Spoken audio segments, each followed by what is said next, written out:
You ask Tiger to solve. This deals with linear equations with one unknown. The final result is x equals -7. Let's solve it step by step. Group all constants on the right side of the equation. Subtract 8 from both sides. Simplify the arithmetic.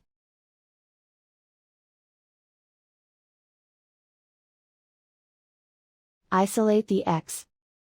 Divide both sides by 4. Simplify the fraction. Find the greatest common factor of the numerator and denominator. Factor out and cancel the greatest common factor.